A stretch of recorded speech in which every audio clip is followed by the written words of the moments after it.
அத்தை அத்தை எங்க அம்மா வீட்டுக்கு போயிட்டு வந்துட்டா. அது எங்க அம்மா வீட்டுக்கு போயிட்டு வந்துட்டான்னு கேட்டேன். என்னது? எங்க அம்மா வீட்டுக்கு போயிட்டு வரட்டான்னு கேட்டேன். என்னம்மா சொல்றேன், ஒண்ணுமே காது கேட்கல. என்னத்த இவ்வளவு பக்கத்துல இருந்து காது கேட்க மாட்டேங்குதுன்னு சொல்றீங்களே? உண்மையிலமா இந்த சேர்ல உட்காந்து பாரு, காதே கேட்க மாட்டேங்குது. அது எப்படி அத்தை? நீ நம்பலன்னா நீ வந்து உட்காந்து பாரு. சரி வாங்க. என்ன ஏதோ காது கேட்கலன்னு சொன்னீங்க, இப்ப சொல்லுங்க. நாளைக்கு காலையில என் பொண்ணு வரா, 5 மணிக்கெல்லாம் எழுந்துக்கோ. இட்லி, மட்டன், ஈரல், குடல், வஞ்சரம், எறா. அவன் 5 மணிக்கு வர்றதுனால காலையில நீ 4 மணிக்கெல்லாம் எழுந்துக்கணும்.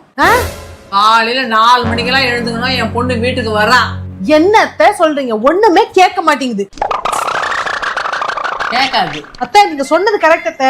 இந்த சேர்ல உட்கார்ந்தா எதுவுமே கேட்க மாட்டேங்குது. நான் சொன்னேன்ல. ரியல் அடடடடடடா, மாமியார் மருமகளும் என்னமா ஆக்டிங் கொடுக்குறீங்க. சீரியல்ல கூட இந்த மாதிரி ஆக்டிங் நான் பார்த்தே கிடையாது. நீ வேணா வந்து உட்கார்ந்து பாரு. இல்ல உங்களை மாதிரி நான் போய் பேச முடியாது. நான் நேர்மையா இருக்கிறவன். நான் உட்காந்து கட்டவா? இந்த சேர்ல உட்காந்தா காது கேட்காதான். என்கிட்டலாம் உங்க பாச்சா படிக்காது. இப்ப நான் ஒரு கேள்வி கேட்பேன், நீ ஒருத்தரை தான் சொல்லணும். உனக்கு நான் முக்கியமா, உங்க அம்மா முக்கியமா? சொல்றா, நான் தான் முக்கியம்ட்டு. எங்க வாங்க இந்த சேரு? சொன்னது கரெக்ட் தான், காதே கேட்க மாட்டேங்க.